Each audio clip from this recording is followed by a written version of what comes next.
본 영상은 실제 사연을 가상으로 표현한 작품입니다. 등장인물의 이름, 회사명 등은 가명임을 알려드립니다. 백색 오간자 드레스가 대리석 바닥을 스쳐 지나가며 만들어내는 사각거림이 웅장한 성당 안을 가득 메웠다. 수백 개의 백합과 장미로 장식된 제단 앞에서 이서현은 완벽한 미소를 띠고 있었다. 그녀의 얼굴은 마치 조각상처럼 아름다웠고 눈가에 맺힌 눈물조차 계산된 듯 완벽했다. 정말 아름다운 신부군요. 하객들의 감탄사가 웅성거렸다. 윤가의 장남 지석과의 결혼식이라니, 이것은 그저 결혼이 아니라 사교계의 대형 이벤트였다. 국내 굴지의 재벌가 윤가와 평범한 집안의 딸이라는 신데렐라 스토리에 모든 이들이 열광했다. 서현의 시선이 신랑석에 앉은 윤지석을 향했다. 그의 눈빛에는 진실한 사랑이 담겨 있었다. 순진하고 착한 남자. 그래서 더욱 이용하기 쉬운 남자. 서현의 입가에 미묘한 미소가 번졌다. 성당 뒤편 VIP석에 앉은 정혜원은 며느리가 될 여자를 예리한 눈빛으로 관찰하고 있었다. 50대 초반의 우아한 여인이었지만 그녀의 눈에는 수십 년간 재벌가를 지켜온 여장부의 날카로움이 서려 있었다. 뭔가 불편한 기운이 감돌았다. 저 여자의 웃음이 너무 완벽했다.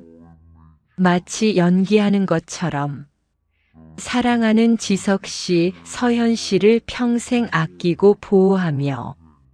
신부님의 선언이 울려 퍼지는 순간 서현의 핸드폰이 진동했다.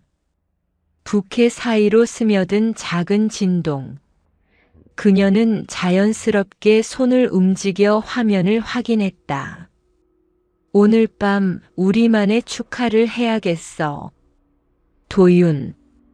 메시지를 본 순간 서현의 심장이 빨라졌다. 하지만 그녀는 여전히 천사 같은 미소를 유지했다. 이것이야말로 진정한 연기력이었다. 한 손으로는 순결한 신부를 연기하고 다른 손으로는 불륜남과 메시지를 주고받는다. 정혜원은 며느리의 미묘한 표정 변화를 놓치지 않았다. 경험상 저런 표정은 뭔가를 숨기고 있을 때 나오는 것이었다. 그녀는 조용히 자리에서 일어나 서현 쪽으로 다가갔다. 축하합니다, 서현 씨. 정혜원의 목소리는 온화했지만 그 안에 서늘함이 배어 있었다. 어머님 감사합니다. 서현이 고개를 숙이며 대답했다. 우리 지석이를 정말 사랑하나요? 갑작스러운 질문이었다. 주변 하객들이 웅성거리기 시작했다. 물론입니다, 어머님. 그럼 지석이 말고 우리 집안의 다른 것들은 관심 없겠죠? 정혜원의 눈빛이 차갑게 변했다. 서현의 손이 미묘하게 떨렸지만 그녀는 여전히 미소를 잃지 않았다. 무슨 말씀인지. 넌 우리 집 재산이 목적이지? 정혜원이 작은 목소리로 속삭였다. 주변에는 들리지 않을 만큼 낮은 목소리였지만 서현의 귀에는 천둥 소리처럼 크게 들렸다. 서현은 잠시 정혜원을 바라보았다. 그리고 천천히 고개를 끄덕였다. 더 이상 가식적인 미소를 짓지 않았다. 진짜 얼굴이 드러나는 순간이었다. 그래요. 그리고 당신 아들도 곧 버릴 겁니다. 서현의 속삭임이 정혜원의 귀에 독사의 혀처럼 스며들었다. 정혜원의 얼굴이 순간 굳어졌지만 그녀 역시 수십 년간 사교계를 버텨온 여인이었다. 표정 관리는 완벽했다. 이때 신랑 지석이 다가왔다. 어머니, 서현아, 무슨 대화를 그렇게 진지하게 하고 있어? 아무것도 아니야, 지석아. 그냥 며느리와 인사하고 있었을 뿐이야. 정혜원이 온화한 미소를 지으며 대답했다. 서현아, 괜찮아? 지석이 아내의 손을 잡으며 물었다. 그의 눈에는 여전히 순수한 사랑이 가득했다. 네, 괜찮아요. 서현이 다시 한번 완벽한 미소를 지었다. 하지만 이제 그 미소는 정혜원에게 전혀 다르게 보였다. 가면 같은 미소, 계산된 연기. 성당 한쪽에서는 박도윤이 어둠 속에 서서 이 모든 광경을 지켜보고 있었다. 40대 중반의 남자 서현의 불륜 상대. 그의 입가에도 비슷한 미소가 떠올랐다. 윤가의 재산을 두고 벌어질 게임이 이제 시작된 것이다. 식이 끝나고 하객들이 축하 인사를 나누는 동안 정혜원은 마음속으로 다짐했다. 저 여자가 무슨 속셈인지는 모르지만 윤가의 재산과 명예를 지키기 위해서라면 수단과 방법을 가리지 않겠다고. 며느리와의 전쟁이 막 시작된 것이었다. 웨딩드레스를 입은 서현은 여전히 아름다웠다. 하지만 그 아름다움 뒤에 숨겨진 탐욕의 그림자는 이미 이 가문의 어둠을 드리우기 시작했다. 신혼여행에서 돌아온 지 일주일. 서현은 윤가의 본저에서 새로운 생활을 시작했다. 3층 규모의 저택은 마치 궁전을 연상케 했다. 대리석으로 마감된 현관, 크리스털 샹들리에가 걸린 거실, 그리고 끝없이 펼쳐진 정원까지. 모든 것이 그녀가 꿈꿔왔던 부의 상징이었다. 여보, 커피 한 잔 더 드릴까요? 서현이 지석에게 다가가 어깨를 주물러 주었다. 그녀의 손길은 부드러웠고 목소리는 꿀처럼 달콤했다. 완벽한 아내의 모습이었다. 고마워, 서현아. 너 때문에 집에 오는 게 이렇게 기다려질 줄 몰랐어. 지석이 행복한 미소를 지으며 그녀의 손을 잡았다. 그의 눈에는 신혼의 달콤함이 가득했다. 서현은 지석의 뺨에 가벼운 키스를 남겼다. 하지만 그 순간 그녀의 시선은 거실 벽에 걸린 윤가의 가계도를 향해 있었다. 수십 개의 회사명이 적힌 족보. 그것이 바로 그녀의 진짜 목표였다. 오후 2시 지석이 회사로 떠나자 서현의 표정이 순식간에 변했다. 달콤했던 미소는 사라지고 차가운 계산이 담긴 눈빛이 드러났다. 그녀는 곧바로 휴대폰을 꺼내 번호를 눌렀다. 도윤 오빠, 지금 어디예요? 전화 너머로 도윤의 낮은 웃음소리가 들려왔다. 그래, 6시에 평소 장소로 와. 서현이 전화를 끊는 순간 계단에서 발자국 소리가 들려왔다. 정혜원이 우아한 걸음으로 내려오고 있었다. 서현은 재빨리 휴대폰을 감추며 다시 한번 가면을 썼다. 어머님 안녕하세요. 서현 씨, 집안 살림은 어때요? 적응되나요? 정혜원의 목소리는 표면적으로는 따뜻했지만 그 안에 숨겨진 경계심을 서현은 놓치지 않았다. 네, 덕분에 잘 지내고 있어요. 정혜원이 며느리를 유심히 바라보았다. 뭔가 석연치 않은 기운이 감돌았다. 결혼식 날의 그 차가운 속삭임이 여전히 귓가에 맴돌고 있었다. 저녁 6시 서현은 도심 한복판의 고급 호텔 라운지에 앉아 있었다. 창밖으로는 서울의 야경이 화려하게 펼쳐져 있었다. 그녀는 검은색 원피스를 입고 있었는데 신부 때의 순백색과는 정반대의 모습이었다. 마치 다른 사람처럼 보였다. 기다렸어? 박도윤이 나타났다. 40대 중반의 남자치고는 꽤 매력적이었다. 다부진 체격과 날카로운 눈빛이 위험한 남자의 매력을 풍겼다. 조금요. 서현이 글라스를 들어 올렸다. 와인의 붉은 빛이 그녀의 얼굴을 붉게 물들였다. 결혼 생활은 어때? 재미있어? 도윤의 입가에 비꼬는 듯한 미소가 떠올랐다. 지루해 죽겠어요. 하루 종일 착한 아내 행세하는 것도 한계가 있더라고요. 서현이 한숨을 쉬며 대답했다. 이제는 가면을 벗고 본 모습을 드러내고 있었다. 두 사람은 호텔 라운지에서 나와 엘리베이터에 올랐다. 32층, 도윤이 미리 예약해둔 스위트룸이었다. 문이 열리자마자 서현은 도윤의 품으로 파고들었다. 결혼 반지가 낀 손가락이 도윤의 목을 감쌌다. 이제 진짜 계획을 시작해야죠. 서현이 도윤의 귀에 속삭였다. 그녀의 목소리에는 탐욕과 욕망이 가득했다. 조급해하지 마.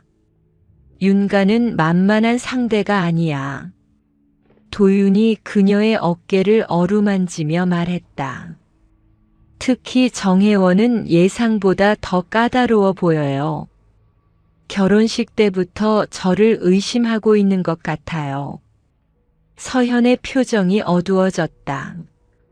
그럼 더욱 조심스럽게 해야지. 들키면 모든 게 끝이야. 창가로 다가간 서현은 야경을 바라보며 미소를 지었다.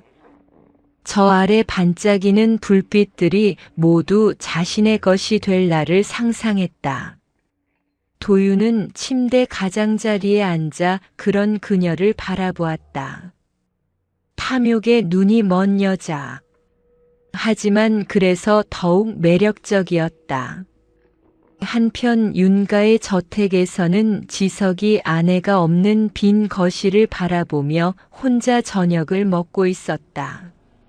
서현은 친구들과 저녁 약속이 있다고 했지만 뭔가 허전했다. 신혼인데 이렇게 자주 외출하는 것이 맞는 건가 하는 의문이 들었다. 지석아, 서현이는? 정혜원이 거실로 내려왔다. 친구들이랑 저녁 먹는다고 했어요. 요즘 자주 나가는 것 같던데? 그래요? 제가 워낙 바빠서 잘 몰랐네요. 지석은 여전히 아내를 의심하지 않고 있었다.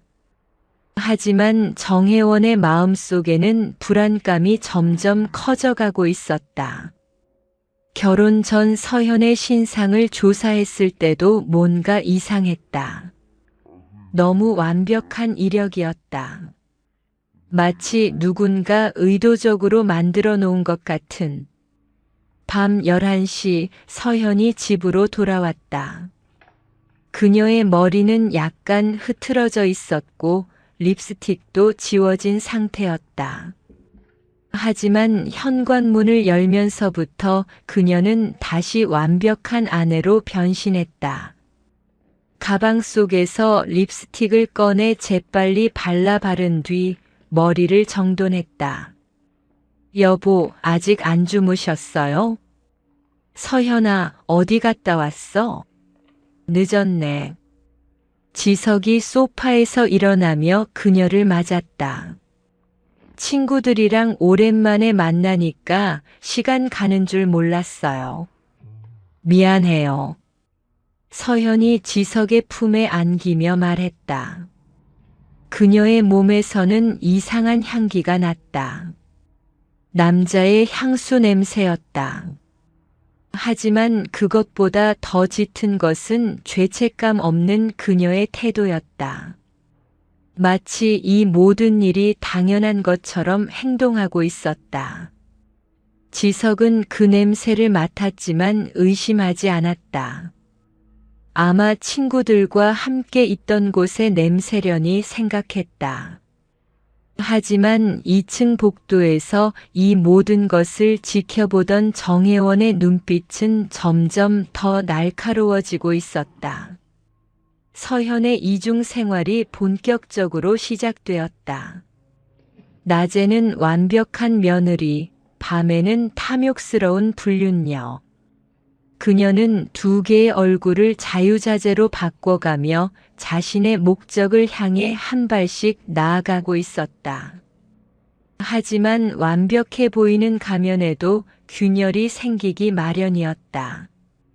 특히 정혜원 같은 예리한 눈을 가진 사람 앞에서는 더욱 그랬다.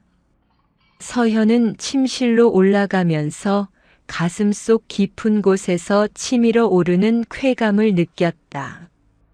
모든 것이 계획대로 돌아가고 있었다. 하지만 그녀는 아직 몰랐다. 정혜원이 이미 사립 탐정을 고용해 자신을 미행하게 했다는 사실을. 정혜원은 새벽 5시에 잠에서 깼다. 평소보다 일찍 잠이 깬 것은 며느리 때문이었다. 지난 밤 서현이 돌아왔을 때의 모습이 계속 머릿속을 맴돌았다. 흐트러진 머리, 지워진 립스틱, 그리고 무엇보다 그 당당한 태도. 죄책감이라곤 찾아볼 수 없는 차가운 눈빛. 창밖으로는 이른 새벽의 서울이 보였다. 아직 해가 뜨기 전이라 어둠이 짙었지만 정혜원의 마음은 그보다 더 어두웠다. 50년을 살면서 쌓인 직감이 경고하고 있었다. 저 여자는 위험하다고. 서재로 내려간 정혜원은 서현의 결혼 전 신상조사 자료를 다시 꺼내보았다. A4 용지로 10장 정도의 얇은 자료였다. 너무 완벽했다. 평범한 중산층 가정의 딸, 대학 졸업 후 중견기업 마케팅팀에서 3년간 근무, 특별한 이력 없음. 마치 누군가 의도적으로 만들어낸 가짜 인생 같았다. 조사를 다시 해야겠어. 정혜원은 휴대폰을 집어들고 번호를 눌렀다. 김 차장님, 정혜원입니다. 죄송합니다. 이른 시간에. 네, 급한 일이 있어서요. 혹시 시간 되시면 오늘 만날 수 있을까요? 김일수는 정혜원이 오랫동안 신뢰해온 사립탐정이었다. 윤가의 비즈니스와 관련된 각종 뒷조사를 담당해왔던 그는 어떤 비밀도 파헤칠 수 있는 능력자였다. 오전 8시 윤가의 아침 식탁은 평화로워 보였다. 서현은 한복을 입고 시어머니와 남편을 위해 직접 아침을 차렸다. 흰 저고리에 분홍색 치마를 입은 그녀는 마치 전통적인 며느리의 전형을 보여주는 것 같았다. 어머님, 미역국 간이 어떠세요? 응, 괜찮네요. 정혜원이 담담하게 대답했다. 하지만 그녀의 눈은 서현의 모든 행동을 놓치지 않고 관찰하고 있었다. 지석은 서현의 정성스러운 아침 상차림에 감동하며 행복해했다. 아내가 이렇게 전통적인 며느리 역할을 해주는 것이 고마웠다. 하지만 어머니의 표정이 평소와 다르다는 것은 눈치채지 못했다. 여보, 오늘은 일찍 들어올 수 있어요? 서현이 지석의 넥타이를 메어주며 물었다. 왜? 뭔가 계획이 있어? 아니에요. 그냥 함께 있고 싶어서요. 서현의 미소는 여전히 완벽했다. 하지만 정혜원은 그 미소 뒤에 숨겨진 계산을 읽을 수 있었다. 오전 10시 정혜원은 시내 한복판의 조용한 카페에서 김일수를 만났다. 40대 후반의 김일수는 평범해 보이는 외모 덕분에 어디든 자연스럽게 섞여들 수 있는 장점이 있었다. 부인, 무슨 일이신지요? 며느리를 조사해 주세요. 이번엔 정말 철저하게요. 정혜원이 서현의 사진을 건네며 말했다. 결혼 전에도 조사했었는데 뭔가 빠진 게 있나요? 직감이지만 뭔가 숨기고 있는 것 같아요. 특히 남자 관계를요. 김일수의 눈빛이 날카로워졌다. 오랜 경험상 여자의 직감은 대부분 맞았다. 알겠습니다. 며칠 시간을 주시면 모든 걸 파헤쳐 보겠습니다. 부탁드립니다. 그리고 절대 발각되지 않게 조심해 주세요. 한편 윤가 저택에서는 서현이 홀로 남겨진 시간을 활용하고 있었다. 그녀는 지석의 서재로 들어가 각종 서류들을 살펴보고 있었다. 윤가의 자산 목록, 회사 지분 현황, 부동산 등기부 등 모든 것이 그녀에게는 탐욕의 대상이었다. 생각보다 더 많네. 서현이 혼잣말을 중얼거렸다. 윤가의 총 자산은 그녀가 예상했던 것보다 훨씬 큰 규모였다. 이 모든 것을 차지할 수 있다면 그때 현관문이 열리는 소리가 들렸다. 서현은 재빨리 서류들을 제자리에 정리하고 서재를 나왔다. 어머님, 일찍 오셨네요. 응, 일이 일찍 끝나서요. 정혜원이 며느리를 바라보는 눈빛에는 이전과 다른 차가움이 있었다. 김일수와의 만남 후 그녀의 의심은 확신에 가까워지고 있었다. 서현 씨, 잠깐 이야기할 시간 있나요? 네, 어머님. 두 사람은 거실 소파에 마주 앉았다. 정혜원은 서현의 표정을 유심히 관찰했다. 결혼 전에 만났던 남자들 이야기 좀 해볼까요? 갑작스러운 질문에 서현의 눈이 미묘하게 흔들렸다. 하지만 곧 평온함을 되찾았다. 특별한 사람은 없었어요. 지석 오빠가 처음이자 마지막이에요. 그래요? 정말 한 번도? 정혜원의 목소리에는 의심이 짙게 깔려 있었다. 네, 정말이요. 서현은 거짓말을 하면서도 전혀 흔들리지 않았다. 오히려 더욱 당당해 보였다. 정혜원은 며느리의 뻔뻔함에 놀랐다. 저런 식으로 거짓말을 하면서도 죄책감 하나 없는 표정을 지을 수 있다니. 이제는 확신했다. 저 여자는 분명히 뭔가 숨기고 있다. 그날 저녁 서현은 또다시 외출 준비를 했다. 이번에는 검은색 미니 드레스를 입고 진주 목걸이를 걸었다. 거울 앞에서 립스틱을 바르는 그녀의 모습은 마치 사냥을 나가는 표범 같았다. 또 나가요? 정혜원이 계단 아래서 물었다. 네, 대학 친구들과 만나기로 했어요. 요즘 친구들과 자주 만나시네요. 오랜만에 연락이 와서요. 서현은 여전히 미소를 잃지 않았다. 하지만 정혜원은 이미 김일수에게 미행을 부탁한 상태였다. 밤 10시 김일수는 호텔 로비에서 서현을 지켜보고 있었다. 그녀는 혼자가 아니었다. 40대 중반의 남자와 함께 엘리베이터에 올라타는 모습이 선명하게 포착되었다. 김일수는 즉시 카메라로 이 순간을 기록했다. 역시 그랬군. 김일수가 작게 중얼거렸다.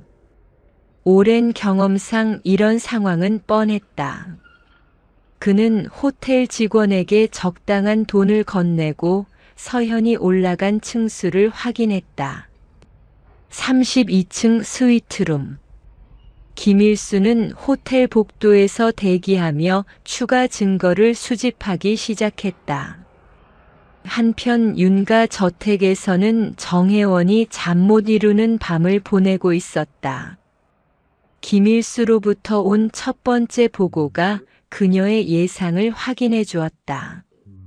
며느리는 정말로 불륜을 저지르고 있었다.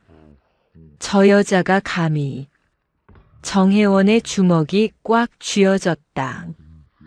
50년간 지켜온 윤가의 명예를 더럽히는 며느리를 그냥 둘 수는 없었다.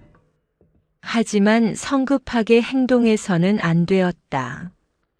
확실한 증거가 필요했고 완벽한 계획이 필요했다. 서현은 자신이 감시당하고 있다는 사실을 전혀 눈치채지 못한 채 도윤과의 밀회를 즐기고 있었다. 그녀에게는 이 모든 것이 게임일 뿐이었다. 하지만 게임에는 항상 승자와 패자가 있는 법이었다. 김일수로부터 결정적인 증거 사진들을 받은 정혜원은 조심스럽게 다음 단계를 계획하고 있었다. 하지만 예상보다 빨리 폭풍이 몰아쳤다. 서현의 불륜이 우연한 계기로 지석에게 발각된 것이다.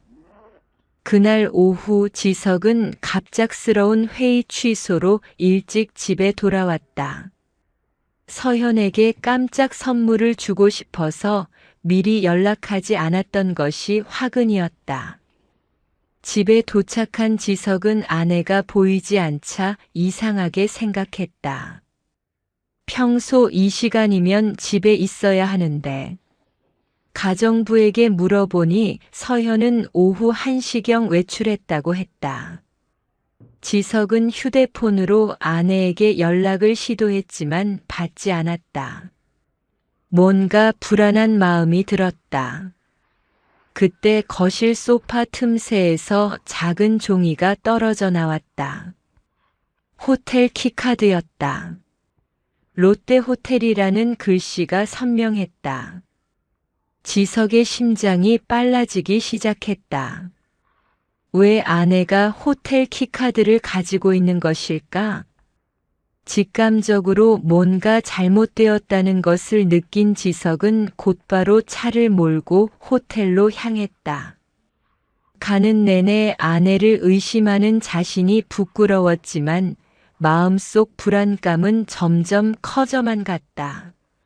롯데호텔 32층, 지석은 복도를 천천히 걸었다. 3205호실 앞에서 멈춰 섰다. 카드키를 대면서도 손이 떨렸다. 혹시 아무것도 아닐지도 모른다고 생각하려 했지만 문이 열리는 순간 그의 세상이 무너졌다.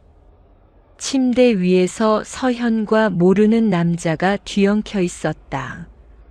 서현의 하얀 피부와 남자의 검게 그을린 몸이 대조를 이뤘다. 두 사람은 지석의 존재를 전혀 눈치채지 못한 채 서로에게 탐닉하고 있었다. 뭐야 이게? 지석의 절규가 방 안을 가득 메웠다. 서현이 놀라 몸을 일으켰고 남자도 재빨리 몸을 가렸다. 지석 오빠, 이건 서현의 얼굴이 창백해졌다. 하지만 그녀의 눈에는 미안함보다는 당황함이 더 컸다. 들켜서 귀찮아진다는 표정이었다. 서현아, 이게 뭐야? 저 남자는 누구야? 지석의 목소리가 갈라졌다. 분노와 배신감, 그리고 믿고 싶지 않은 현실이 뒤섞여 있었다. 진정해, 친구야. 박도윤이 침착하게 옷을 입으며 말했다. 40대 중반의 그는 이런 상황에 익숙해 보였다. 전혀 당황하지 않는 모습이 오히려 더 기가 막혔다. 친구라고? 내 아내와 침대에서 뒹굴면서 친구라고? 지석이 도윤에게 달려들려 했지만 도윤은 한 걸음 물러서며 비웃는 듯한 표정을 지었다. 내 아내는 내 여자야. 도윤의 한마디가 지석의 마지막 이성까지 무너뜨렸다. 지석은 주먹을 휘둘렀지만 도윤이 재빨리 피의 벽에만 맞췄다. 주먹에서 피가 흘렀지만 지석은 아픔도 느끼지 못했다. 지석 오빠, 제발 진정해요. 서현이 가운을 걸치고 나서며 말했다. 하지만 그녀의 목소리에는 남편을 달래려는 애정이 아니라 귀찮은 상황을 정리하려는 차가움만이 있었다. 진정하라고? 내가 어떻게 진정해? 지석의 눈에서 눈물이 흘러내렸다. 분노보다는 절망이 더 컸다. 사랑했던 아내가 이런 식으로 자신을 배신할 줄은 꿈에도 몰랐다. 언제부터야? 언제부터 이런 짓을 한 거야? 그런 게 중요해? 서현의 대답이 지석을 더욱 경악시켰다. 미안하다는 말 한마디 없이 오히려 당당하기까지 했다. 도윤이 서현의 어깨에 손을 올렸다. 소유권을 주장하는 듯한 자연스러운 동작이었다. 지석은 그 장면을 보며 더욱 분노했다. 손 치워. 내 아내한테서 손 치우라고. 아직도 모르겠어? 서현은 이미 내 여자야. 결혼은 그냥 종이 한 장일 뿐이고. 도윤의 말이 지석의 가슴을 도려냈다. 결혼이 종이 한 장이라니. 그가 진심으로 사랑했던 그 모든 순간들이 가짜였다는 뜻인가? 서현아, 정말 그래? 정말 나한텐 아무 감정이 없는 거야? 지석이 마지막 희망을 걸고 물었다. 혹시 아내가 협박을 받고 있는 것은 아닐까? 어쩔 수 없는 사정이 있는 것은 아닐까 하는 생각이었다. 서현은 잠시 지석을 바라보았다.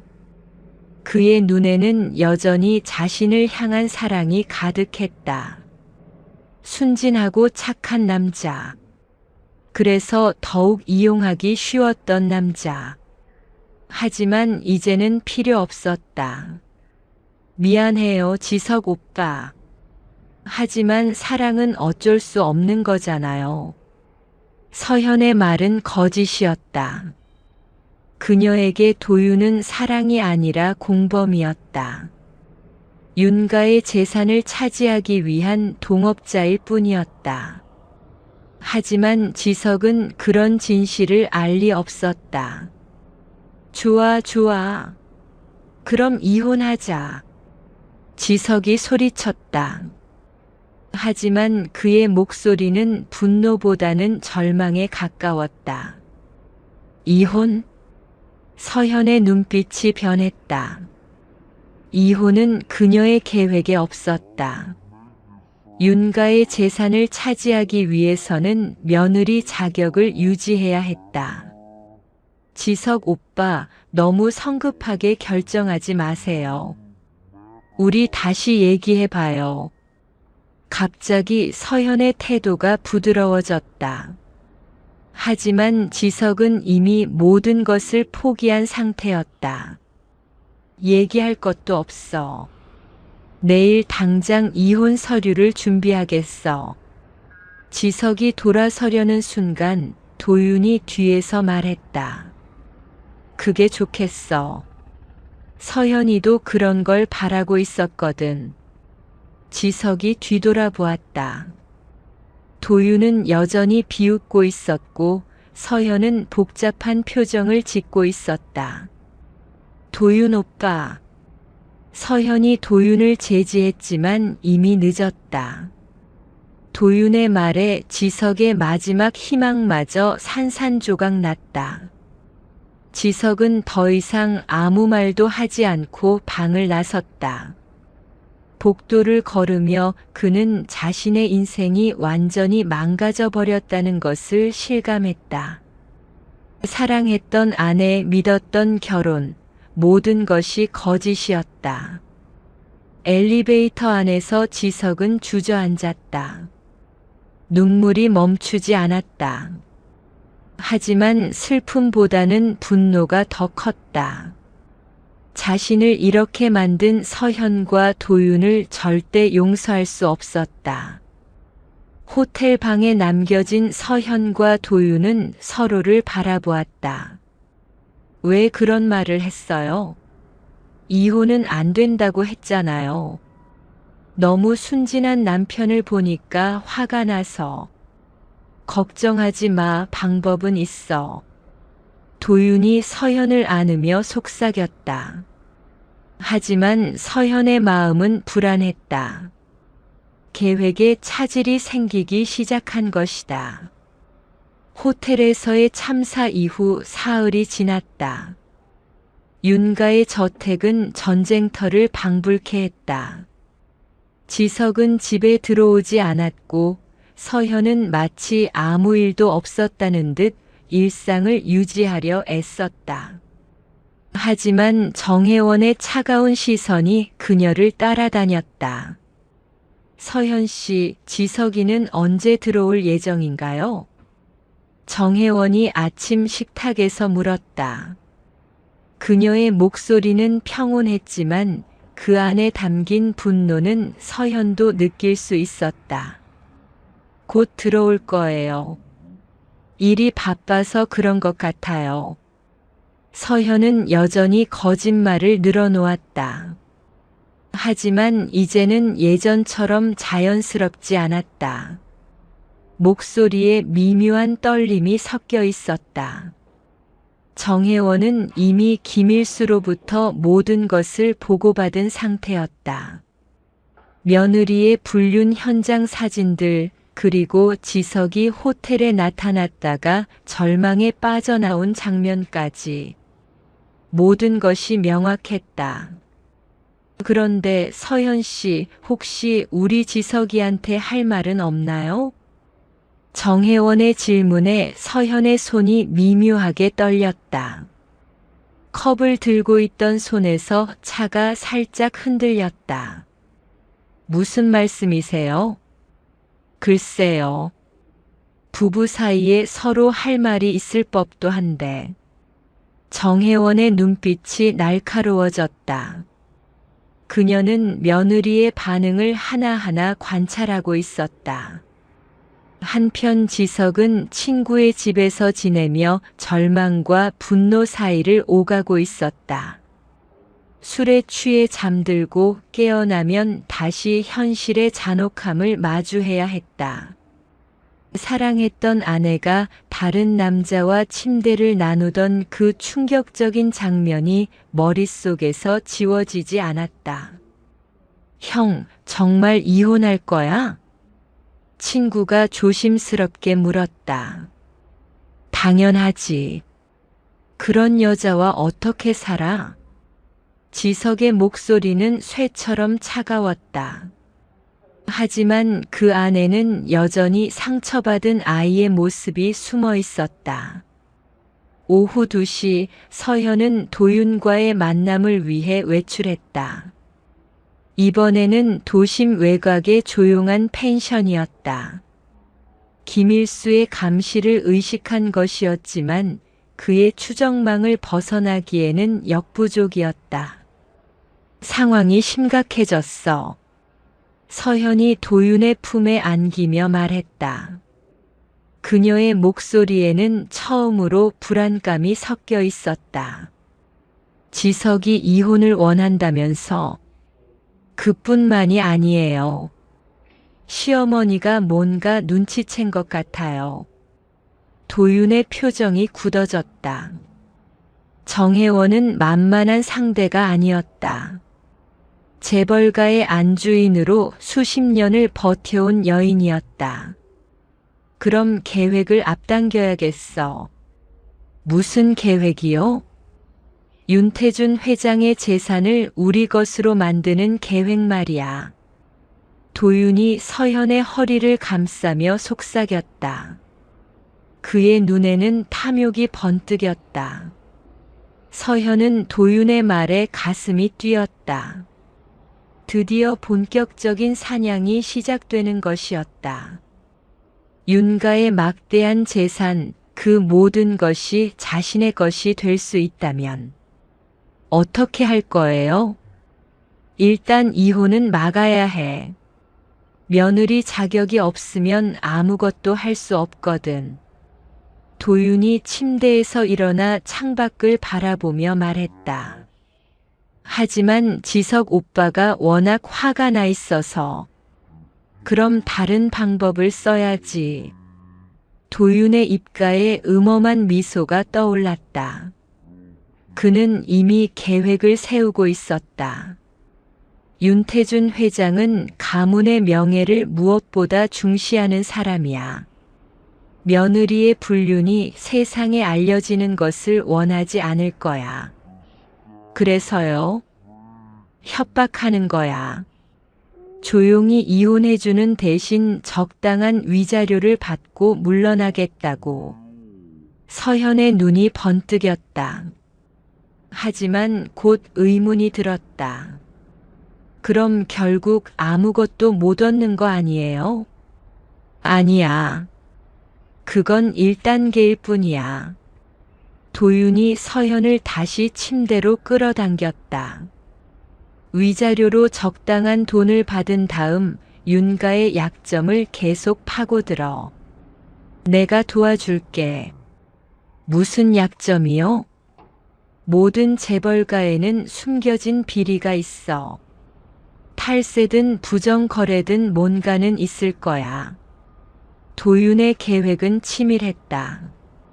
먼저 불륜을 빌미로 적당한 돈을 뜯어내고 그 다음에는 윤가의 비리를 파헤쳐 더 큰 돈을 요구하는 것이었다. 그런데 그런 걸 어떻게 찾아요? 내 전문 분야야. 나도 그런 일로 먹고 사는 사람이거든. 도윤은 실제로 대기업의 비리를 파헤쳐 돈을 뜯어내는 일을 하고 있었다. 서현과의 만남도 처음에는 윤가를 노린 계획적인 접근이었다. 하지만 위험하지 않을까요? 위험하지 않은 일로는 큰 돈을 벌 수 없어. 도윤이 서현의 뺨을 어루만지며 말했다. 걱정하지 마. 모든 걸 내가 다 준비해놨어. 그는 이미 윤가의 재무 담당자들을 매수해 놓은 상태였다. 탈세 의혹과 관련된 서류들도 확보해 두었다. 서현과의 결혼은 그저 윤가 내부에 침투하기 위한 교두보였을 뿐이었다. 언제부터 계획하신 거예요? 서현이 놀라며 물었다. 널 처음 만났을 때부터. 도윤의 대답에 서현은 소름이 돋았다. 자신이 도윤을 이용한다고 생각했는데 사실은 자신이 이용당하고 있었던 것이었다. 그럼 넌 완벽한 미끼였어. 아름답고 똑똑하고 무엇보다 탐욕스러워서 내 계획에 딱 맞았지. 도윤의 말에 서현은 복잡한 감정이 들었다. 배신감과 동시에 더 큰 욕망이 치밀어 올랐다. 어차피 이용당하는 것이라면 최대한 많은 것을 얻어내야 했다. 좋아요. 해봐요. 서현의 눈에 결의가 번뜨셨다. 대신 조건이 있어요. 성공하면 반반씩 나누는 거예요. 물론이지. 도윤이 웃으며 그녀와 악수했다. 하지만 그의 마음속으로는 다른 계산이 돌아가고 있었다.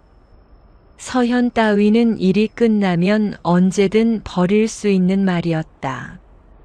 그 시각 윤가 저택에서는 윤태준 회장이 정혜원으로부터 모든 상황을 보고받고 있었다. 60대 후반의 회장은 오랜 세월 재벌가를 이끌어온 노련함으로 며느리의 배신을 담담히 받아들였다. 그래서 지석이는 어떻게 할 작정인가? 이혼을 원하고 있습니다. 그럴 수밖에 없겠지. 윤태준의 목소리에는 분노보다는 차가운 계산이 깔려 있었다. 하지만 조용히 처리해야 한다. 가문의 명예가 실추되어서는 안 돼. 어떻게 하시겠습니까? 일단 며느리가 어떤 수를 쓰는지 지켜보자. 분명 가만히 있지 않을 거야. 윤태준은 이미 서현과 도윤의 움직임을 예상하고 있었다. 수십 년간 재벌가를 지켜오면서 온갖 협박과 음모를 겪어본 그였다. 탐욕의 눈먼 자들의 패턴은 뻔했다. 필요하다면 우리도 준비해야겠군. 회장의 눈빛에 차가운 결의가 스며들었다. 윤가의 재산과 명예를 위협하는 자들을 그냥 둘 수는 없었다. 윤태준 회장의 70세 생일 파티가 열리는 날이었다. 서울 시내 최고급 호텔의 그랜드 볼룸에는 정재계 인사들이 총집결했다. 수백 명의 하객들이 모인 가운데 윤가의 위상을 보여주는 화려한 행사였다. 서현은 은색 이브닝 드레스를 입고 완벽한 며느리의 모습으로 파티에 참석했다. 하지만 그녀는 몰랐다. 이 파티가 자신의 파멸을 위해 준비된 무대라는 것을. 정말 많은 분들이 오셨네요. 서현이 정혜원에게 말했다. 그녀는 여전히 가면을 쓰고 있었지만 속으로는 불안감이 커져가고 있었다. 지석과의 관계가 파탄난 후 일주일째 윤가의 반응이 너무 조용했다. 그렇죠. 아버님의 인맥이 넓으시니까요. 정혜원이 차갑게 대답했다. 그녀의 눈빛에는 며느리를 향한 혐오가 가득했다. 파티장 중앙에는 거대한 스크린이 설치되어 있었다. 윤태준 회장의 일생을 담은 영상을 상영하기 위한 것이라고 했다. 서현은 그 스크린을 보며 묘한 불안감을 느꼈다. 뭔가 잘못될 것 같은 예감이었다. 지석은 파티장 한쪽 구석에서 혼자 서 있었다. 며칠 전까지만 해도 사랑스러운 아내와 함께 했을 자리에 이제는 혼자였다. 하객들의 동정 어린 시선이 그를 더욱 괴롭혔다. 누군가는 이미 소문을 들었을 것이다. 지석아, 괜찮니? 아버지의 오랜 친구가 다가와 위로의 말을 건넸다. 네, 괜찮습니다. 지석이 억지로 미소를 지으며 대답했다. 하지만 그의 얼굴은 창백했고 눈 아래에는 짙은 다크서클이 있었다. 오후 8시 본격적인 축하 행사가 시작되었다. 윤태준 회장이 단상에 올라 감사 인사를 했고 하객들은 박수를 보냈다. 모든 것이 평화롭고 화려해 보였다. 이제 아버님의 삶을 돌아보는 영상을 상영하겠습니다. 사회자의 안내와 함께 조명이 어두워지고 대형 스크린의 영상이 시작되었다. 윤태준의 젊은 시절 사진들이 나오며 감동적인 배경음악이 흘렀다. 하객들은 숙연한 표정으로 영상을 지켜보았다. 그런데 갑자기 화면이 바뀌었다. 회장의 일생이 아닌 전혀 다른 영상이 나타났다. 호텔 방에서 서현과 도윤이 뒤엉켜 있는 충격적인 장면이었다. 선명한 화질로 촬영된 영상은 두 사람의 얼굴을 또렷하게 보여주었다. 이게 뭐야? 하객들이 웅성거리기 시작했다. 처음에는 실수인 줄 알았지만 영상은 계속 이어졌다. 서현이 도윤의 품에서 신음하는 소리까지 파티장에 울려 퍼졌다. 저건 서현 씨 아니야? 맞네, 윤가 며느리잖아. 저 남자는 누구지? 하객들의 수군거림이 점점 커졌다. 서현의 얼굴이 하얗게 질렸다. 이런 일이 일어날 줄은 꿈에도 몰랐다. 영상을 끄세요. 빨리. 서현이 비명을 지르며 스크린 쪽으로 달려갔다. 하지만 영상은 멈추지 않았다. 오히려 더욱 적나라한 장면들이 연이어 나왔다. 정혜원은 차가운 미소를 지으며 이 모든 광경을 지켜보았다. 모든 것이 그녀의 계획대로였다.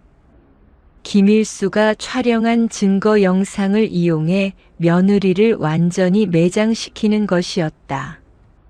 어떻게 이런 일이? 서현이 떨리는 목소리로 중얼거렸다. 수백 명의 시선이 모두 자신에게 집중되어 있었다. 경멸, 혐오, 충격. 온갖 감정이 뒤섞인 시선들이었다.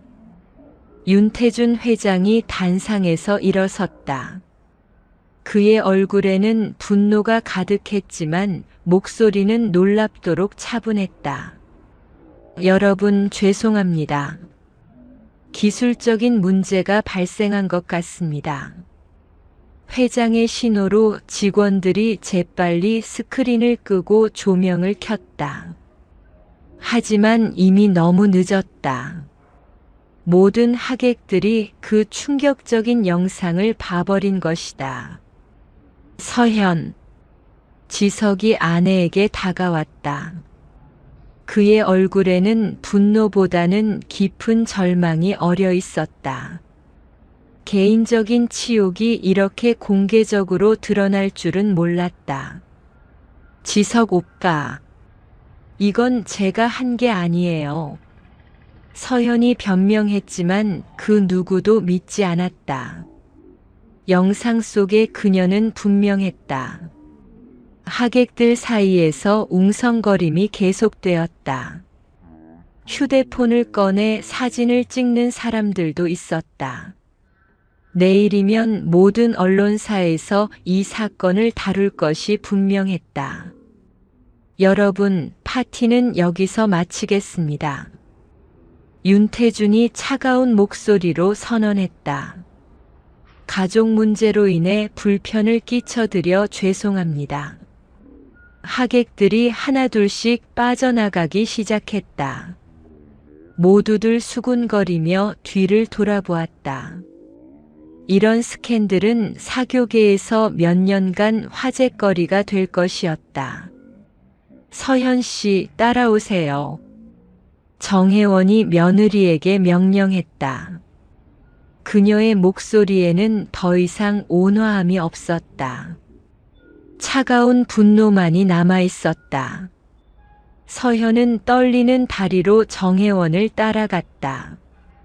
파티장을 나가면서 그녀는 하객들의 시선을 느꼈다. 경멸과 혐오가 섞인 시선들이 그녀를 짓눌렀다. 호텔 로비에서 정혜원이 돌아섰다. 이제 그만하겠어요, 서현 씨. 어머님, 저는 변명은 그만해요. 모든 걸 다 알고 있어요. 정혜원의 목소리는 얼음처럼 차가웠다. 박도윤이라는 남자와의 불륜, 우리 집안 재산을 노리는 계획까지.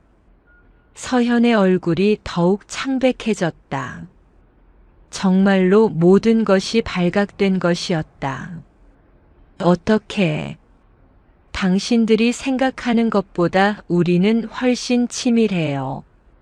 정혜원이 서현에게 봉투 하나를 건넸다. 이혼 서류예요.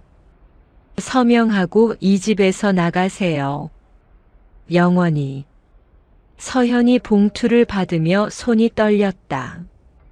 모든 계획이 무너지는 순간이었다. 그리고 위자료 같은 건 기대하지 마세요. 오히려 우리가 손해배상을 청구할 수도 있거든요. 정혜원의 말에 서현은 절망했다. 윤가의 재산은커녕 아무것도 얻지 못하게 된 것이었다. 한편 도윤은 파티장에 있지 않았다. 그는 이미 서현을 버리고 해외로 도피할 준비를 하고 있었다. 계획이 실패했다는 것을 알았기 때문이었다. 서현 따위는 처음부터 버릴 말이었다. 파티장이 비워진 후 윤태준과 정혜원, 그리고 지성만이 남아 있었다. 아버지, 이렇게까지 할 필요가 있었나요? 지석이 조심스럽게 물었다. 가문의 명예를 더럽힌 자들에게는 상응하는 대가를 치르게 해야 한다. 윤태준의 목소리는 단호했다. 이제 모든 게 끝났어. 그 여자는 다시는 우리 앞에 나타나지 못할 거야. 하지만 그들은 몰랐다.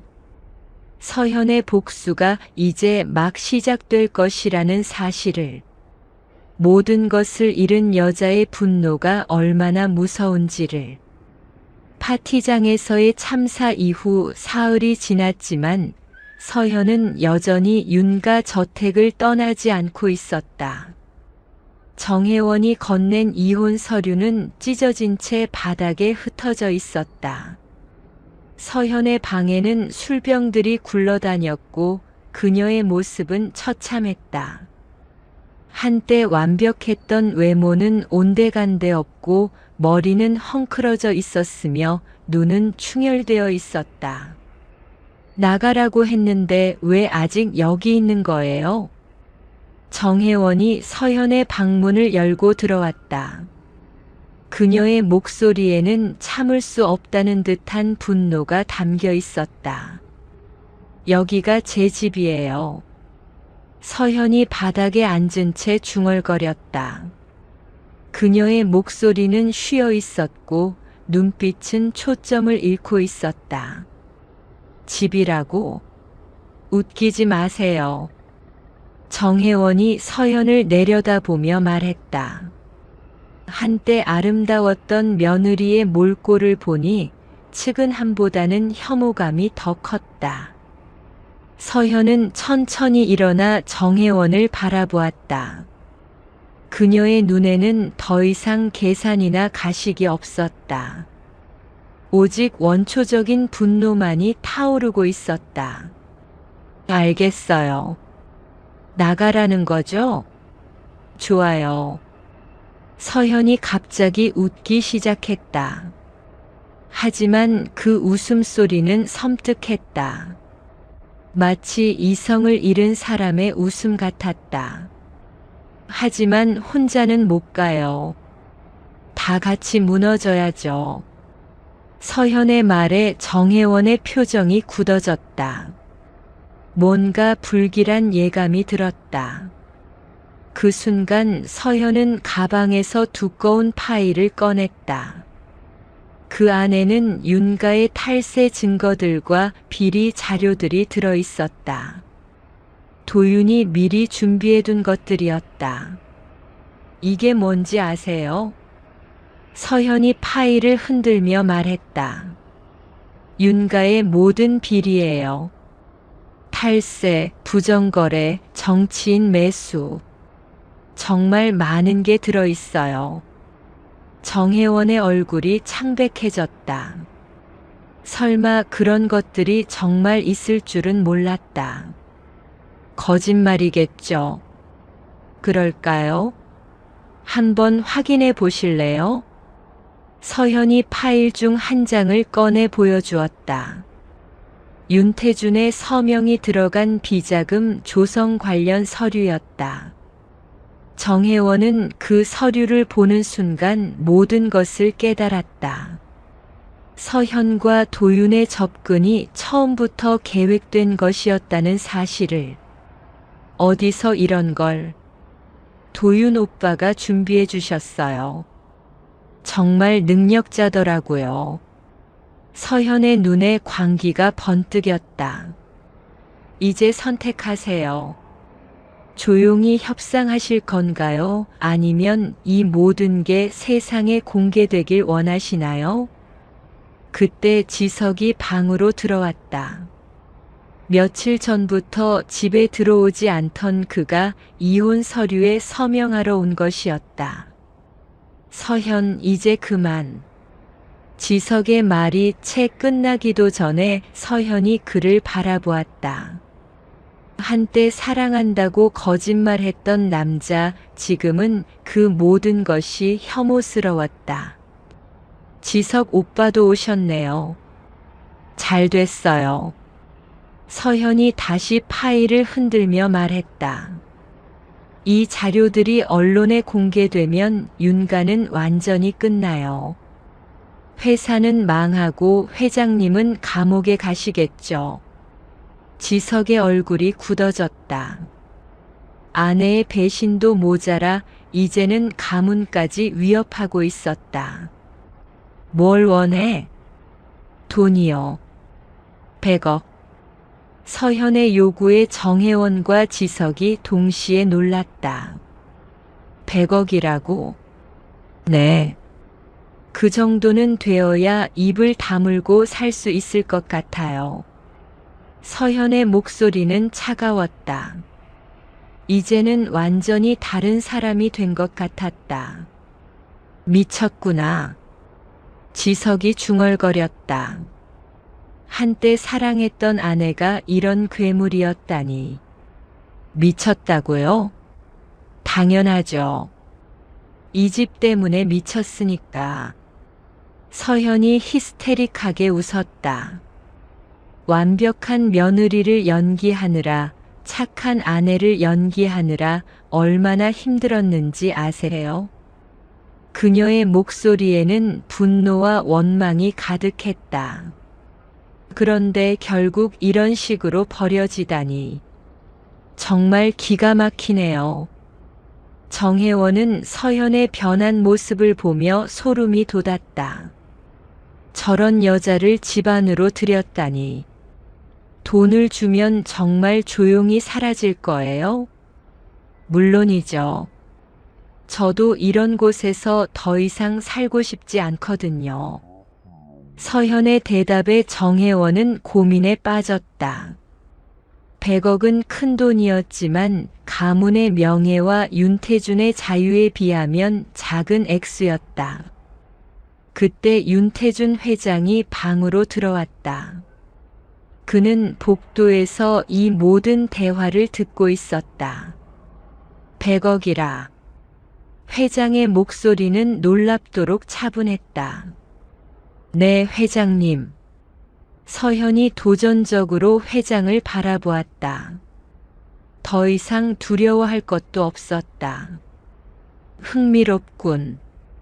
그런데 한 가지 잘못 생각한 게 있어. 윤태준이 서현에게 천천히 다가갔다. 뭘요? 우리가 그런 협박에 굴복할 거라고 생각한 건 말이야. 회장의 눈빛이 차가워졌다. 그 자료들이 진짜라고 해도 우리에게는 더 좋은 변호사들과 더 많은 돈이 있어. 서현의 얼굴에 당황이 스쳤다. 그리고 무엇보다 윤태준이 주머니에서 휴대폰을 꺼냈다. 지금까지의 대화가 모두 녹음되어 있어. 협박죄로 고발하기에 충분한 증거지. 서현이 뒤로 물러났다.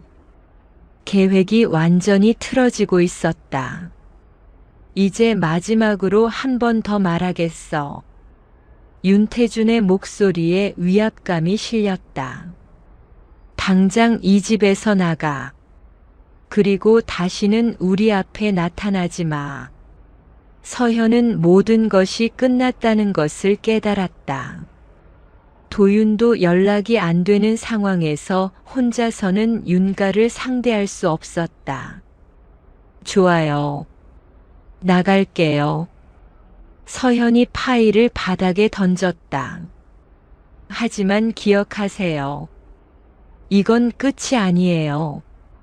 그녀가 방을 나가려는 순간 지석이 마지막으로 말했다. 서현아, 정말 한 번도 날 사랑한 적이 없었어? 서현이 돌아보았다. 지석의 눈에는 여전히 상처받은 아이의 모습이 있었다. 사랑이요? 서현이 차갑게 웃었다. 그런 건 처음부터 없었어요. 그 말과 함께 서현은 윤가를 떠났다. 뒤돌아보지 않았다. 하지만 그녀의 마음속에는 복수에 대한 갈망이 더욱 강해지고 있었다. 윤가에 남겨진 사람들은 폐허가 된 방을 바라보며 깊은 한숨을 내쉬었다. 이 모든 소동이 끝났다고 생각했지만 진짜 위험은 이제부터 시작될 것이었다. 서현이 문을 박차고 나가며 외친 마지막 말이 저택에 메아리 쳤다. 이 집안의 진짜 주인은 나야. 그 외침 속에는 광기와 복수심이 뒤섞여 있었다. 윤가의 평화는 이제 완전히 깨어진 것이었다. 서현이 윤가를 떠난 지 한 달이 지났다. 그녀는 도심 외곽의 허름한 원룸에서 지내고 있었다. 한때 호화로운 저택에서 살았던 여자의 현재 모습은 참담했다. 며칠째 제대로 씻지도 못한 채 라면으로 끼니를 때우며 복수만을 꿈꾸고 있었다. 휴대폰 화면에는 도윤에게 보낸 수십 통의 메시지가 있었다. 모두 읽지 않은 표시였다. 그는 이미 해외로 도피한 후였다. 서현을 버리고 혼자 살 길을 찾은 것이었다. 그 개새끼. 서현이 휴대폰을 벽에 던졌다. 액정이 산산조각나며 바닥에 흩어졌다. 이용당했다는 사실이 뒤늦게 깨달아지면서 분노가 치솟았다. 거울 앞에 선 서현의 모습은 한 달 전과는 완전히 달랐다. 윤가의 완벽한 며느리였던 모습은 온데간데 없고 복수에 사로잡힌 여자의 광기만이 남아있었다. 머리는 뿌리가 자라나 지저분했고 피부는 거칠어져 있었다. 다 잃을 거야. 나 혼자만 이렇게 살 수는 없어. 서현이 거울 속 자신에게 중얼거렸다. 그녀의 눈에는 이성을 잃은 광기가 번뜩이고 있었다. 그녀는 인터넷 카페와 SNS를 통해 윤가의 비리를 폭로하기 시작했다. 도윤이 남긴 자료들을 바탕으로 윤태준의 탈세 의혹과 정치인 매수 의혹을 제기했다. 하지만 반응은 미미했다. 이미 서현의 불륜 스캔들 때문에 그녀의 폭로는 신빙성을 잃은 상태였다. 한편 윤가에서는 서현의 인터넷 폭로에 대응하고 있었다. 윤태주는 최고의 변호사들을 고용해 법적 대응을 준비했고 언론사들과의 관계를 통해 서현의 폭로가 확산되지 않도록 차단했다. 그 여자가 아직도 포기하지 않는군. 윤태준이 서현의 인터넷 게시물을 보며 중얼거렸다. 아버지, 그냥 두면 안 될까요? 어차피 아무도 믿지 않을 텐데. 지석이 말했다. 그는 여전히 서현에 대한 상처를 안고 있었다. 안 돼. 독사의 꼬리를 자르지 않으면 언젠가 다시 물어온다. 윤태준의 눈빛이 차가워졌다. 그는 이미 서현을 완전히 제거할 계획을 세우고 있었다. 그날 밤 서현은 또다시 술에 취해 있었다. 원룸 바닥에는 빈 소주병들이 굴러다녔다. 그녀는 휴대폰 부품들을 주워 모으며 윤가의 마지막 전화를 걸려고 했다. 하지만 액정이 깨진 휴대폰은 작동하지 않았다. 왜 나만 이렇게 돼야 해? 서현이 바닥에 주저앉으며 울기 시작했다. 처음에는 작은 흐느낌이었지만 점점 격해져서 결국 절규에 가까운 울음이 되었다. 그때 원룸 문이 열렸다. 서현은 도윤이 돌아왔다고 생각하며 고개를 들었다. 하지만 들어온 것은 검은 정장을 입은 남자들이었다. 윤태준이 보낸 사람들이었다. 이서현 씨? 누구세요? 서현이 비틀거리며 일어났다. 술에 취해 제대로 서 있기도 힘들었다. 윤 회장님께서 보내셨습니다. 남자 중 한 명이 차가운 목소리로 말했다. 뭔 소리예요? 더 이상 쓸데없는 짓은 그만하라는 메시지입니다. 남자가 서연에게 다가왔다. 그의 손에는 주사기가 들려 있었다. 안 돼요. 서현이 뒤로 물러났지만 좁은 원룸에서 갈 곳은 없었다. 남자들이 그녀를 붙잡았다. 조용히 하세요. 금방 끝납니다. 주사기의 액체가 서현의 혈관으로 들어갔다. 그녀의 의식이 점점 흐려지기 시작했다. 이렇게 끝나는 거야? 서현의 마지막 말이 원룸에 메아리 쳤다. 그녀의 눈에서 마지막 눈물이 흘러내렸다. 다음 날 아침 서현의 시신이 한강에서 발견되었다. 경찰은 극도의 스트레스와 알코올 중독으로 인한 자살로 결론지었다. 그녀의 원룸에서 발견된 유서에는 모든 것을 잃고 더 이상 살아갈 이유를 찾을 수 없다고 적혀 있었다. 윤가의 저택에서는 평상시와 다름없는 하루가 시작되었다. 정혜원은 아침 식사를 준비하며 며느리였던 여자의 죽음을 담담히 받아들였다. 지석은 서연의 죽음 소식을 듣고도 별다른 감정의 변화를 보이지 않았다. 이제 정말 끝났군. 윤태준이 신문을 접으며 말했다. 서현의 죽음을 보도한 작은 기사가 있었지만 별다른 관심을 끌지 못했다.